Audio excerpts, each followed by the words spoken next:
जय हिंद दोस्तों, स्वागत है आपका हमारे YouTube चैनल में। आज की वीडियो में हम लेकर आए हैं आपके लिए यहाँ पर जूनियर हाई स्कूल सहायक अध्यापक भर्ती परीक्षा हेतु आपके लिए प्रैक्टिस सेट 7 हिंदी भाषा का ये अपना प्रैक्टिस सेट है। 6 प्रैक्टिस सेट अपलोड हो चुके हैं, प्ले लिस्ट बनी है, वहाँ पर आप जाइए और देखिए प्ले लिस्ट में, जहाँ पर आपके लिए बहुत ही अच्छे तरीके से आपकी प्रैक्टिस सेट यहाँ पर करवाए जाते हैं।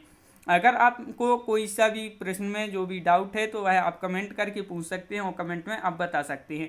तो चलिए स्टार्ट करते हैं आज का ये वीडियो। उससे पहले अगर अभी तक आपने हमारे चैनल को सब्सक्राइब नहीं किया है तो चैनल को सब्सक्राइब कर लें, बेल आइकन दबाएं, ऑल पर क्लिक करें ताकि ऑल वीडियो की जानकारी आपके यहाँ तक पहुँचे और वीडियो को लाइक करना ना भूलें। तो आज का अपने यहाँ पर फर्स्ट क्वेश्चन है, साहित्य जन समूह के हृदय का विकास है, किसने कहा था? आंसर अगर आपसे बनता है, 4 विकल्प आपके सामने है, आंसर आप कमेंट में जरूर बताएं क्या होगा इसका सही आंसर। और हाँ, आपके लिए बाद में बताना कि कितने क्वेश्चन आपसे यहाँ पर सही बने हैं।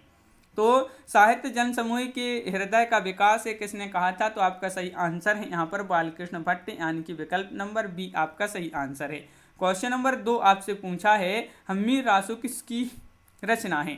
तो यहाँ पर आपके 4 विकल्प हैं, सारंगधर, चंदबरदाई, जगनिक या भट्ट केदार। तो आपके यहाँ पर सही आंसर होगा क्वेश्चन नंबर 2 का विकल्प नंबर 1, यानी कि सारंगधर। सारंगधर आपका यहाँ पर सही आंसर है, विकल्प नंबर 1 आपका राइट आंसर होगा। क्वेश्चन नंबर आपसे 3 यहाँ पर पूछा है, निम्नलिखित में से कौन सी काव्य कृति लोक गेय काव्य है? ये आपके लिए यहाँ पर बताना है। क्वेश्चन नंबर 3 का राइट आंसर क्या होगा? परमाल रासो, जयचंद्र प्रकाश, हम्मीर रासो या बुद्धि रासो। तो आपके यहाँ पर सही आंसर है, तो वह कौन सी काव्य कृति लोक गेय काव्य है? तो आपके यहाँ पर सही आंसर है, क्या है राइट आंसर? 3 का आपका यहाँ पर सही आंसर होगा। क्वेश्चन नंबर 3 का विकल्प नंबर आपका यहाँ पर 1 राइट आंसर है, यानी कि परमाल रासो। क्वेश्चन नंबर 4 है, प्रथम साहित्य अकादमी पुरस्कार 1955 ईस्वी माखनलाल चतुर्वेदी जी को किस काव्य कृति पर प्रदान किया गया था? तो देखिए, सबसे पहले ये याद रखना है, 1955 में प्रदान किया गया था। किसको प्रदान किया गया था? माखनलाल चतुर्वेदी जी को किया गया था। वह कौन सी कृति है? तो वह कृति है, रचना है, कौन सी है? तो आपका सही आंसर है हिमत तरंगिणी आपका यहाँ पर सही हिम तरंगिणी आपका यहाँ पर सही आंसर है।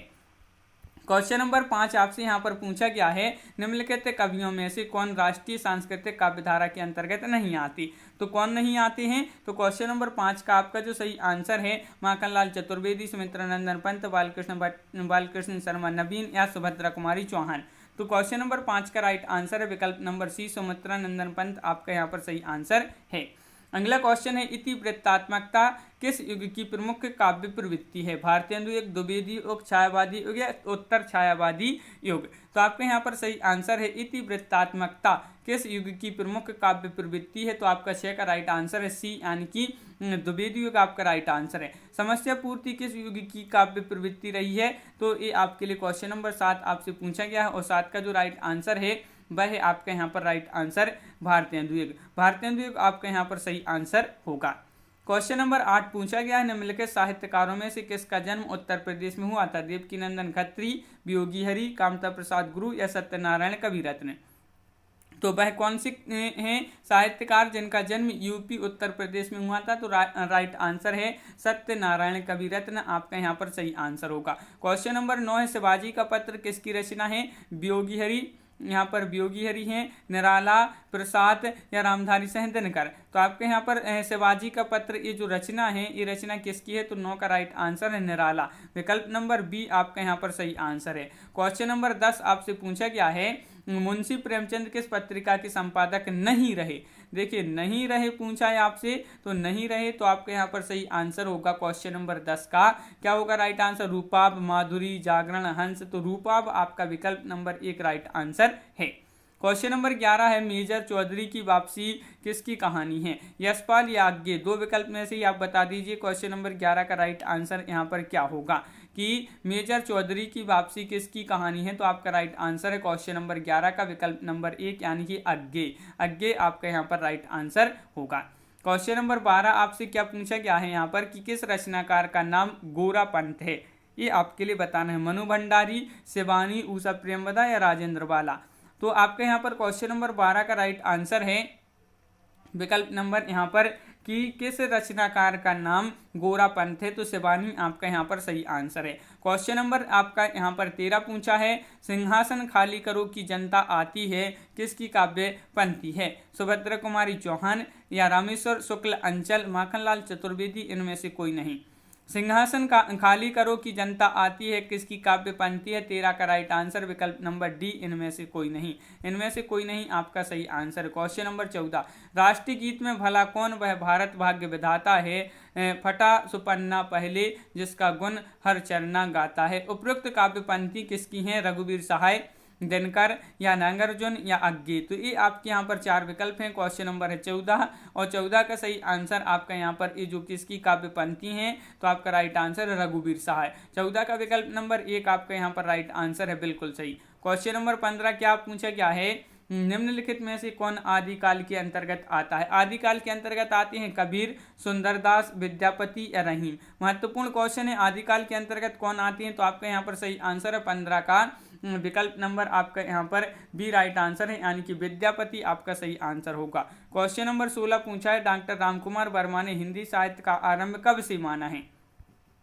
तो किसने? डॉक्टर रामकुमार वर्मा ने। डॉक्टर रामकुमार वर्मा जी ने हिंदी साहित्य का आरंभ जो माना है वह कब से माना है? तो क्वेश्चन नंबर 16 का राइट आंसर है 693 ईस्वी। 693 ईस्वी आपका यहाँ पर सही आंसर है, बिल्कुल सही, विकल्प number 1 right answer. Question number 17 है, इनमें से कौन सा ग्रंथ लौकिक चरित काव्य माना जाता है? तो लौकिक चरित काव्य माना जाता है तो वह कौन सा ग्रंथ है?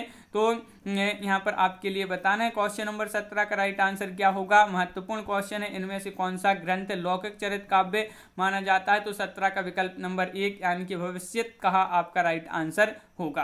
क्वेश्चन नंबर 18 पूछा है, पृथ्वीराज रासो में पृथ्वीराज के पिता कौन है?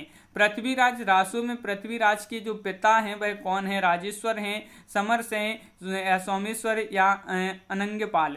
तो आपके यहाँ पर क्वेश्चन नंबर 18 का जो राइट आंसर है, तो पृथ्वीराज के पिता आपसे पूछा है, तो आपका 18 का विकल्प नंबर बी यानी कि सोमेश्वर आपका यहाँ पर सही आंसर होगा। संत साधना का साहित्यिक रूप प्रारंभ हुआ काशी, पंढरपुर, प्रयाग या उज्जैन से? तो क्वेश्चन नंबर 19 का आंसर बताइए। संत साधना का साहित्यिक रूप प्रारंभ हुआ कहाँ से हुआ? तो 19 का राइट आंसर है पंढरपुर, यानी कि विकल्प नंबर सी आपका राइट आंसर यहाँ पर है। क्वेश्चन नंबर 20 क्या पूछा गया है? 20वां क्वेश्चन पूछा है, आचार्य रामचंद्र शुक्ल ने प्रेमाख्यान परंपरा का हिंदी में प्रवर्तक या प्रथम कवि किसे माना है? तो क्वेश्चन नंबर 20 पूछा है आपसे यहाँ पर, आचार्य रामचंद्र शुक्ल ने प्रेमाख्यान परंपरा का हिंदी में प्रवर्तक या प्रथम कवि जो माना है कुतुबन, मुल्लादाऊद, ईश्वरदास या असाहित? तो आपके यहाँ पर सही आंसर है प्रथम कवि किसे माना है? तो 20 का ए राइट आंसर है कुतुबन, विकल्प नंबर 1 आपका सही आंसर है। अवधी एवं ब्रजभाषा दोनों में रचना करने वाले कवि हैं सूरदास हैं, घनानंद हैं, तुलसीदास या उपरोक्त सभी? क्वेश्चन नंबर 21 का सही आंसर बताना है। अवधी एवं ब्रजभाषा दोनों में रचना करने वाले जो कवि हैं भाई कौन है? तो 21 का बी राइट आंसर है तुलसीदास। तुलसीदास आपका यहाँ पर सही आंसर है। क्वेश्चन नंबर 22 देख लेते हैं यहाँ पर क्या पूछा गया है, तो यहाँ पर देख लेते हैं कि रीतिकाल की विशेषताओं के संदर्भ में निम्नलिखित में से एक विशेषता गलत है, उस विशेषता का चयन कीजिए। वह कौन सी विशेषता है जो गलत है? तो क्वेश्चन नंबर 22 का आपका सही आंसर यहाँ पर होगा कि रीतिकाल की विशेषताओं के संदर्भ में निम्नलिखित में से एक विशेषता गलत है, तो वह विशेषता कौन सी है? तो सी राइट आंसर है। रीतिकाल में प्रवृत्ति का आलंबन रूप में वर्णन हुआ है, तो सॉरी यहाँ पर प्रकृति लिखा है, रीतिकाल में प्रकृति का आलंबन रूप में वर्णन हुआ है, तो विकल्प नंबर सी राइट आंसर है। यहाँ पर ये जो है विशेषता कैसी है? गलत है। और क्वेश्चन नंबर आपका 23 पूछा है, भारतेंदु युग का एक अन्य नाम भी है, तो वह क्या है? प्रगति, प्रयोग काल है, पुनर्जागरण काल है, जागरण सुधार काल है, नव सामंत काल है? तो 23 का सही आंसर है यहाँ पर जो होगा वह होगा आपका विकल्प नंबर यहाँ पर सी। भारतेंदु युग का जो एक अन्य नाम है पुनर्जागरण काल है। क्या है? पुनर्जागरण काल आपका सही आंसर होगा। क्वेश्चन नंबर 24 है, अंग्रेज राज सुख साज सजे सब भारी, पे धन विदेश चली जाते यही अति ख्वारी। ये पंक्तियाँ किसके द्वारा लिखी गई हैं? ये पंक्तियाँ आपकी महत्वपूर्ण हैं, तो बताइए ये पंक्तियाँ किसके द्वारा लिखी गई? मैथिली शरण गुप्त, भारतेंदु हरिश्चंद्र, महावीर प्रसाद द्विवेदी या प्रताप नारायण मिश्र? तो 24 का सही आंसर आपका यहाँ पर जो होगा वह होगा आपका भारतेंदु हरिश्चंद्र, आपका राइट आंसर यहाँ पर सही आंसर होगा। गोल्ड स्मिथ की कृति है ट्रेवलर का अनुवाद किसने किया है? तो क्वेश्चन नंबर 25 का आपका जो सही आंसर है वह आपका यहाँ पर क्या होगा राइट आंसर। तो गोल्ड स्मिथ की कृति ट्रेवलर का जो अनुवाद किया है वह किसने किया है, तो 25 का सी राइट आंसर होगा श्रीधर पाठक। श्रीधर पाठक आपका यहाँ पर सही आंसर है। द्विवेदी युग का वह साहित्यकार जिन्हें कविता, कामिनी, कांते, भारतेंदु, प्रज्ञेंदु, साहित्य सुधाकर उपाधियों से विभूषित किया गया था। इतनी सारी उपाधियों से जो विभूषित किया गया था द्विवेदी युग का वह साहित्यकार है, वह कौन है, नाथूराम शर्मा शंकर हैं, भारतेंदु हरिश्चंद्र, रामधारी सिंह दिनकर, सूर्यकांत त्रिपाठी निराला। तो आपका यहाँ पर आपके लिए यहाँ पर सही आंसर होगा नाथूराम शर्मा शंकर, यानी कि विकल्प नंबर ए आपका राइट आंसर है 26 का। क्वेश्चन नंबर 27 पूछा है मधुप उपनाम से काव्यानुवाद करने वाले कवि निम्नलिखित में से कौन है। महावीर प्रसाद द्विवेदी हैं, माखनलाल चतुर्वेदी हैं, या मैथिली शरण गुप्त हैं, भारतेंदु हरिश्चंद्र हैं। क्वेश्चन नंबर 27 का आपके लिए आंसर बताना है। मधुप उपनाम से काव्यानुवाद करने वाले कवि निम्नलिखित में से कौन है। 27 का आपका भी राइट आंसर होगा मैथिली शरण गुप्त, आपका सही आंसर है।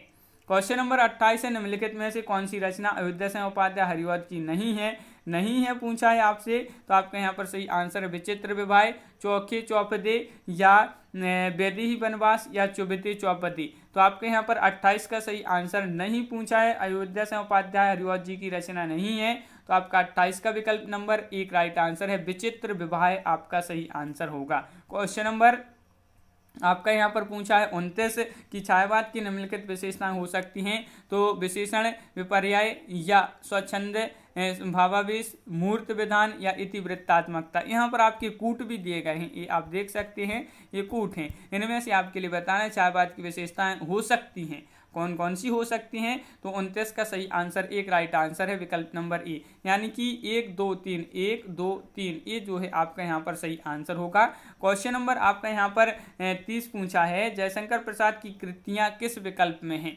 वह विकल्प का चयन कीजिए आप यहाँ पर, वह कौन सा विकल्प है जिसमें जयशंकर प्रसाद जी की कृतियाँ यानी कि रचनाएं हैं। तो क्वेश्चन नंबर 30 का राइट आंसर सभी के लिए पता होगा, बहुत ही जो है सरल है, झरना, लहर, ध्रुव सौमनी और स्कंदगुप्त, ये आपकी जो है जयशंकर प्रसाद की कृतियां हैं। तो विकल्प नंबर बी आपका 30 का राइट आंसर है। अगला क्वेश्चन है तेरा वैभव देखूं या जीवन का क्रंदन देखूं, यह पंक्ति है, यह पंक्ति बताना है आपके लिए। तो क्वेश्चन नंबर 31 का आपका जो सही आंसर है 31 का राइट आंसर होगा आपका यहाँ पर महादेवी वर्मा। महादेवी वर्मा की ये पंक्ति है, तो विकल्प नंबर सी आपका राइट आंसर यहाँ पर होगा। 32वां क्वेश्चन यहाँ पर निम्नलिखित पुस्तकों में से किसकी भूमिका को छायावाद का घोषणा पत्र कहा जाता है। तो अनामिका, परिमल, पल्लव, कामायनी। क्वेश्चन नंबर 32 है और 32 का जो सही आंसर है वह आपके यहाँ पर विकल्प नंबर बी राइट आंसर है, यानी कि पल्लव आपका सही आंसर है। क्वेश्चन नंबर 33 है वैद्यनाथ मिश्र किसका वास्तविक नाम था। क्वेश्चन नंबर 33 का राइट आंसर है वैद्यनाथ मिश्र किसका वास्तविक नाम था, नागार्जुन, या रघुवीर सहाय, मुक्तिबोध, या धूमिल। तो क्वेश्चन नंबर 33 का आपका जो सही आंसर है 33 का राइट आंसर आपका यहाँ पर नागार्जुन आपका यहाँ पर सही आंसर होगा। क्वेश्चन नंबर 34 पूछा है नई कविता की प्रमुख लक्षण है। तो नई कविता की प्रमुख लक्षण यहाँ पर बताना है क्वेश्चन नंबर 34 में। सभी लोग एक बार वीडियो को लाइक अवश्य कर लें, जिन्होंने अभी तक वीडियो को लाइक नहीं किया है तो एक बार वीडियो को लाइक अवश्य कर लिया करें सभी लोग। तो 34 का विकल्प नंबर एक राइट आंसर है। नई कविता की प्रमुख लक्षण है अनुभूति की सच्चाई, बुद्धिमूलक यथार्थवादी दृष्टि, विकल्प नंबर एक राइट आंसर है। क्वेश्चन नंबर 35 है निम्न में से कौन सुमेलित नहीं है। सुमेलित नहीं है तो अर्धनारीश्वर रामधारी सिंह दिनकर, आस्था और सौंदर्य रामविलास शर्मा, प्रबंध प्रतिमा जयशंकर प्रसाद, या आत्मनिपद अज्ञे। तो आपका सही आंसर आपको पता होगा 35 का आपका सी राइट आंसर है प्रबंध प्रतिमा जयशंकर प्रसाद, ये जो है सुमेलित नहीं है। क्वेश्चन नंबर 36 है हिंदी निबंध का उत्कर्ष काल है। तो हिंदी निबंध का जो उत्कर्ष काल भारतेंदु युग है, शुक्ल युग है, द्विवेदी युग है, शुक्लोत्तर युग है। क्वेश्चन नंबर 36 का आपके लिए आंसर बताना है। तो 36 का सही आंसर आपका यहाँ पर विकल्प नंबर सी राइट आंसर है, यानी कि शुक्ल युग आपका यहाँ पर 36 का सी राइट आंसर यहाँ पर है। क्वेश्चन नंबर 37 पूछा है निम्न में से कौन सा सही सम्मिलित नहीं है। सही सम्मिलित नहीं पूछा है आपसे यहाँ पर, तो बता दीजिए क्वेश्चन नंबर 37 का राइट आंसर क्या होगा। सही सम्मिलित नहीं है तो माधवी और मोहन राकेश, ये जो है आपका सही सम्मिलित नहीं है, तो विकल्प नंबर 1 राइट आंसर होगा। क्वेश्चन नंबर 38 पूछा है, आह वेदना मिली विदाई, मैंने भ्रमवश जीवन संचित, मधुकरियों की भीख लौटाई। और प्रयुक्त नाट्य गीत जयशंकर प्रसाद के किस नाटक से उद्धृत है? विशाख से, स्कंदगुप्त से, कामना से या ध्रुव सोमनी से? तो क्वेश्चन नंबर 38 का आपका जो सही आंसर है वह आपका सी राइट आंसर है, यानी कि स्कंदगुप्त आपका यहाँ पर सही आंसर है, विकल्प नंबर सी। मलबे का मालिक कहानी का तथ्य क्या है? ये आपके लिए बताना है। सांप्रदायिकता है, प्रदूषण है, पर्यावरण है, भारत पाक विभाजन है। क्वेश्चन नंबर 39 आपसे पूछा है कि मलबे का मालिक कहानी का तथ्य क्या है? तो 39 का सही आंसर होगा विकल्प नंबर आपका डी, यानी कि भारत पाकिस्तान, भारत पाक विभाजन आपका राइट आंसर है। सोम बुआ किस कहानी में प्रमुख पात्र हैं? क्वेश्चन नंबर 40 में बताना है। सोम बुआ जो है किस कहानी में प्रमुख पात्र हैं? अकेली या पंचलाइट, मैकू या शरणदाता? तो क्वेश्चन नंबर 40 का आपका विकल्प नंबर 1 अकेली आपका यहाँ पर सही आंसर है, विकल्प नंबर 1 राइट आंसर है। अगला क्वेश्चन है, राघड़ी बोली कहाँ बोली जाती है? तो क्वेश्चन नंबर 41 का आपका जो सही आंसर है उत्तर प्रदेश, मध्य प्रदेश, केरल या हरियाणा? तो आपका यहाँ पर सही आंसर है 41 का विकल्प नंबर आपका यहाँ पर ये जो बोली बोली जाती है कहाँ पर? हरियाणा में। तो विकल्प नंबर आपका डी राइट आंसर। हिंदी का मानक रूप किस भाषा से विकसित हुआ? तो हिंदी का जो मानक रूप है, ये मानक रूप है किस भाषा से विकसित हुआ? खड़ी बोली से, ब्रज, अवधी या मालवी? तो आपके यहाँ पर क्वेश्चन नंबर 42 का आपका जो सही आंसर है, 42 का राइट आंसर 1, यानी कि खड़ी बोली आपका यहाँ पर सही आंसर है, विकल्प नंबर 1। इनमें से कौन सी राजस्थान की बोली नहीं है? पूछा है आपसे, नहीं है तो आपका मारवाड़ी, मेवाती, बुंदेली, मालवी। तो क्वेश्चन नंबर है आपका यहाँ पर 43 और 43 का सही आंसर है। इनमें से आपका यहाँ पर बताना है इनमें से कौन सी राजस्थान की बोली नहीं है। 43 का आपका राइट आंसर विकल्प नंबर बी, यानी कि बुंदेली आपका यहाँ पर सही आंसर है। अगला क्वेश्चन है, बड़ा ऊ यहाँ पर आपका है, ऊ हमरा के खेल ही न देत रहे कहाँ की बोली है? ये आपके लिए बताना है। क्वेश्चन नंबर 44 का सही आंसर है, ऊ हमरा की खेल ही न देत रहे, ये कहाँ की बोली है? राजस्थानी, भोजपुरी, ब्रज या ग्रामीण खड़ी बोली? तो आपका यहाँ पर जो है सी राइट आंसर, भोजपुरी। ऊ आपका जो है यहाँ पर ऊ हमरा के खेल ही ना देत रहे, तो विकल्प नंबर सी भोजपुरी बोली है ये। और हिंदी भाषा को कौन सी लिपि में लिखा जाता है? तो गुरुमुखी लिपि, बंगला लिपि या बंगाली लिपि, तमिल लिपि या देवनागरी लिपि? तो सभी के लिए पता है 45 का आपका सी राइट आंसर है कि देवनागरी लिपि में हिंदी भाषा को लिखा जाता है, तो विकल्प नंबर सी आपका राइट आंसर है। कोई भी बोली या भाषा मानकता प्राप्त करने पर हो जाती है, तो वह क्या हो जाती है? ये आपके लिए बताना है। तो 46 का आपका सही आंसर है, वह हो जाती है, क्या हो जाती है? सरल। सरल आपका यहाँ पर सही आंसर है। कार्यली हिंदी की भाषा कैसी होनी चाहिए? तो 47 का आपका जो सही आंसर है, कार्यली हिंदी की भाषा कैसी होनी चाहिए? तो 47 का सही आंसर है कैसी? अभिधात्मक आपका यहाँ पर सही आंसर होगा। क्वेश्चन नंबर 48 है, देवनागरी लिपि का सर्वप्रथम प्रयोग कहाँ हुआ था? ये क्वेश्चन कई बार एग्जाम में पूछा जा चुका क्वेश्चन है, महत्वपूर्ण क्वेश्चन है। तो देवनागरी लिपि का जो सर्वप्रथम प्रयोग हुआ था, यह कहाँ पर हुआ था? 48 का डी राइट आंसर है, जय भट्ट की शिलालेख में। तो विकल्प नंबर डी आपका यहाँ पर सही आंसर है। क्वेश्चन नंबर 49, संविधान के अनुच्छेद 351 में किस विषय का वर्णन है?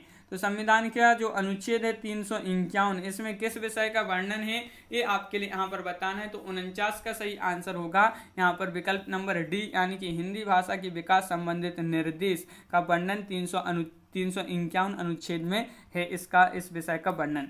बिहारी किस धारा की कवि हैं? रीति सिद्ध, रीति मुक्त, रीतिबद्ध या स्वच्छंद? तो क्वेश्चन नंबर 50 का आपका जो सही आंसर है वह है आपका यहाँ पर विकल्प नंबर 1, यानी कि रीति सिद्ध आपका यहाँ पर सही आंसर होगा। प्रेमचंद्र किस प्रवृत्ति के उपन्यासकार हैं? यथार्थवादी, आदर्शवादी, आदर्शोन्मुख यथार्थवादी, यथार्थोन्मुख आदर्शवादी? तो क्वेश्चन नंबर 51 का आपका जो सही आंसर है, 51 का राइट आंसर क्या होगा? तो आपका सी राइट आंसर है, आदर्शोन्मुख यथार्थवादी, यानी कि विकल्प नंबर सी राइट आंसर है। क्वेश्चन नंबर आपका यहाँ पर 52वां क्वेश्चन पूछा है, अंग्रेजी स्वच्छंदतावादी काव्य का प्रभाव हिंदी की किस काव्य धारा पर दिखाई देता है? प्रगतिवाद, प्रयोगवाद, छायावाद या नई कविता पर? तो किस पर प्रभाव दिखाई देता है? किस काव्य धारा पर प्रभाव दिखाई देता है? तो आपका 52 का राइट आंसर सी यानी कि छायावाद आपका यहाँ पर सही आंसर होगा। क्वेश्चन नंबर 53 है, निम्न में से कौन सी हरिशंकर परसाई की रचना नहीं है? तो क्वेश्चन नंबर 53 का आपका यहाँ पर जो सही आंसर है भाई क्या है राइट आंसर? तो 53 का आपका सही आंसर है यहाँ पर निम्न में से कौन सी हरिशंकर परसाई की रचना नहीं है? तो 53 का आपका राइट आंसर होगा क्या होगा? जीभ पर सवार इल्लियां। ये आपका विकल्प नंबर डी राइट आंसर है, बिल्कुल सही, डी आपका राइट आंसर है। वाक्यम रसात्मक काव्यम कहने वाले आचार्य है मम्मट, भरत या विश्वनाथ या राजशेखर? तो आपके लिए सभी के लिए पता होगा, बहुत ही सरल क्वेश्चन है और ये क्वेश्चन कई बार एग्जाम में पूछा जा चुका क्वेश्चन है। तो वाक्यम रसात्मक काव्यम कहने वाले जो आचार्य हैं चौंगन का भी राइट आंसर है विश्वनाथ। विश्वनाथ आपका सही आंसर है। राम ने कहा कि मैं घर जाऊंगा में कौन सा वाक्य है? तो यहाँ पर वाक्य बताना है संज्ञा उपवाक्य या विशेषण उपवाक्य, क्रिया विशेषण उपवाक्य या क्रिया उपवाक्य। तो इसमें घर जाऊंगा में कौन सा वाक्य? तो 55 का आपका 1 यानी कि संज्ञा उपवाक्य आपका राइट आंसर है। इनमें से कौन सा शब्द शुद्ध है? तो 56 का सही आंसर शुद्ध शब्द बताना है, तो 56 का आपका राइट आंसर होगा यहाँ पर विकल्प नंबर 1 यानी जो है ये शुद्ध शब्द है, तो विकल्प नंबर 1 राइट आंसर। निम्नलिखित में से शुद्ध शब्द यहाँ पर भी आपके लिए बताना है, तो कौन सा यहाँ पर जिजीविषा में आपके लिए बताना है कौन सा शब्द यहाँ पर शुद्ध होगा? तो 57 का जिजीविषा आपका बी राइट आंसर यहाँ पर होगा। क्वेश्चन नंबर 58, निम्नलिखित विकल्पों में से सही विकल्प निम्नलिखित विकल्पों में से किस विकल्प में सही शब्द जो है सभी शब्द व्यक्तिवाचक संज्ञाएं हैं?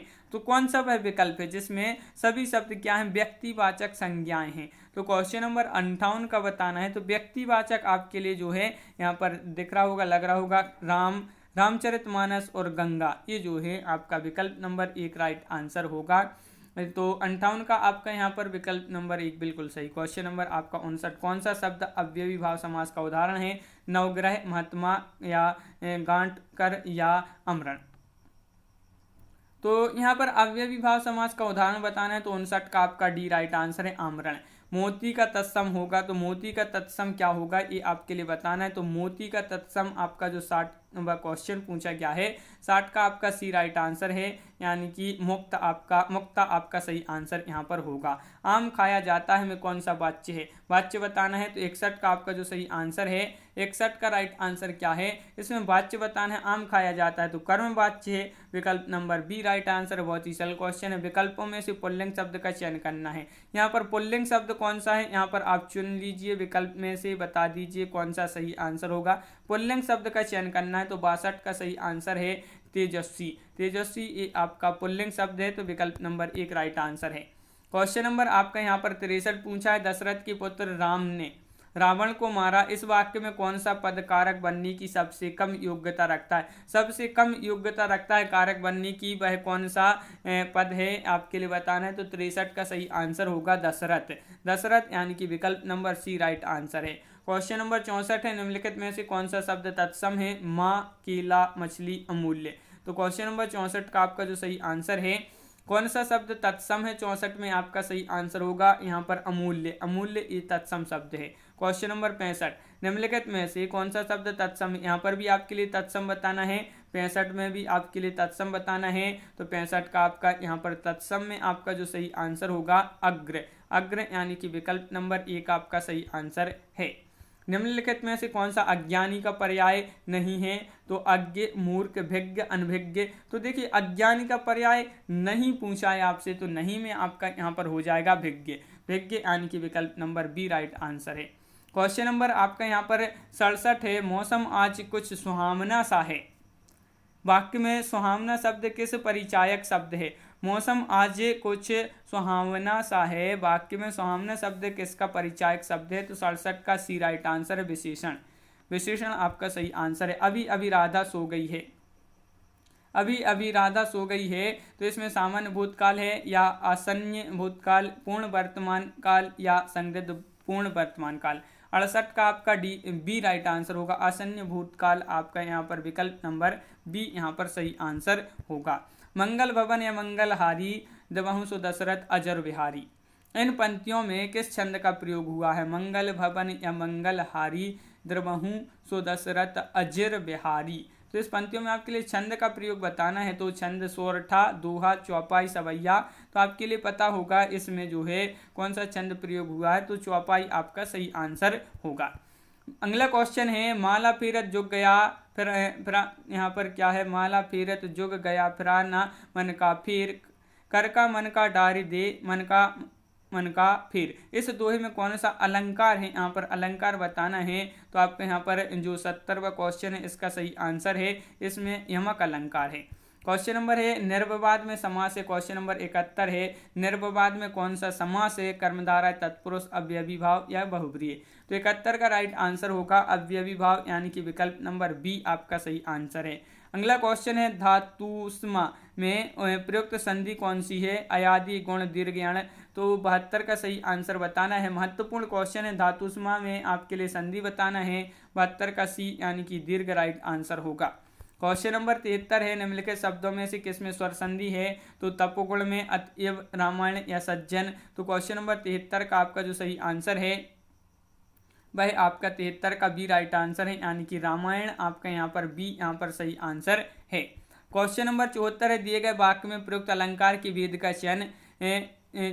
का चयन दिए गए विकल्पों में से करें। तो यहाँ पर आपके लिए यहाँ पर जो है बताना है, चयन करना है। ऊंचे घोर मंदिर के अंदर रहनवारी, ऊंचे घोर मंदिर के अंदर रहाती हैं। यमक, उत्प्रेक्षा या व्यतिरेक या आपका उपमा। यहाँ पर ये 4 विकल्प हैं, यहाँ पर आपके लिए चयन करना है। तो आपका सही आंसर है 74 का विकल्प नंबर 1, यानी कि यमक आपका राइट आंसर। एक बूंद सहसा उछली किस विधा की रचना है? 75 का सही आंसर आपका यहाँ पर होगा। एक बूंद सहसा उछली किस विधा की रचना है? तो यात्रा वृत्तांत आपका सही आंसर है। अष्टचाप की कवियों में प्रथम नियुक्त कीर्तनकार कवि कौन थे? तो कीर्तनकार कवि बताना है अष्टचाप की कवियों में प्रथम। तो नंददास, सूरदास, कृष्णदास, कुंभनदास। तो आपका 76 का जो सही आंसर है वह होगा आपका यहाँ पर कुंभनदास। कुंभनदास विकल्प नंबर डी आपका सही आंसर यहाँ पर है। क्वेश्चन नंबर 77 पूछा है कि जायसीकृत पद्मावत है, पुराण काव्य है, रूपक काव्य है, धर्म काव्य है या चंपू काव्य है। तो क्वेश्चन नंबर 77 का सही आंसर आपके लिए बताना है। 77 का राइट आंसर विकल्प नंबर सी रूपक काव्य आपका यहाँ पर विकल्प नंबर सी राइट आंसर यहाँ पर है। क्वेश्चन नंबर 78 क्या पूछा है? यहाँ पर पूछा है कि बसो मेरे नैनन में नंदलाल किसकी पंक्ति है? सूरदास, मीराबाई, नंददास या कृष्णदास। ये पंक्ति कई बार एग्जाम में पूछी जा चुकी है। बसो मेरे नैनन में नंदलाल, ये पंक्ति किसकी है? तो 78 का सी राइट आंसर है। मीराबाई की ये पंक्ति है। किसकी पंक्ति है? मीराबाई जी की ये पंक्ति है। तो विकल्प नंबर आपका सी राइट आंसर है। दुर्व्यवहार में शब्द में प्रयुक्त उपसर्ग कौन सा होगा? यहाँ पर उपसर्ग बताना, बहुत ही सरल क्वेश्चन पूछा गया है। इसमें उपसर्ग कौन सा? तो उपरोक्त सभी होंगे आपकी। 79 का डी राइट आंसर है। उपरोक्त सभी दुहु, वी और अब आपका यहाँ पर सही आंसर होगा। क्वेश्चन नंबर आपका यहाँ पर अगला क्या दिया गया है? और यहाँ पर अगर आपको जो है डाउट है तो भाई आप कमेंट में बताएं, इसमें थोड़ी सा लग रहा है तो आप कमेंट में भी बता सकते हैं और इसका हम अगले वीडियो में आपके लिए अच्छे से कंफर्म करके बता देंगे। अज्ञ शब्द का विलोम बताना है। यहाँ पर अज्ञ का क्या होगा? तो 80वां क्वेश्चन पूछा गया है। अज्ञ का विलोम बताना है तो अज्ञ का आपका यहाँ पर 80 का राइट आंसर होगा 1, यानी कि विज्ञ। बहुत ही सरल क्वेश्चन है, अज्ञ का विज्ञ। निम्नलिखित प्रश्न में 4 विकल्पों में से उस विकल्प का चयन करें जो रेखांकित शब्द के आधार पर पुरुषवाचक सर्वनाम की भेद का सही विकल्प है। तो पुरुषवाचक सर्वनाम की भेद का सही विकल्प बताना है। वह कल मुझसे मिलने आएगी, वह कल मुझसे मिलने आएगी, इसमें आपके लिए बताना है। तो आपका यहाँ पर सही आंसर क्या होगा? 81 का सही आंसर है अन्य पुरुषवाचक। अन्य पुरुषवाचक आपका यानी कि विकल्प नंबर सी राइट आंसर है। क्वेश्चन नंबर 82 है, अधोलिखित किस वाक्य में अकर्मक क्रिया है? अकर्मक क्रिया बताना है। यहाँ पर अकर्मक क्रिया किस वाक्य में है तो बता दीजिए। क्वेश्चन नंबर 82 का राइट आंसर अकर्मक क्रिया बताना है तो सी राइट आंसर श्याम हंसता है।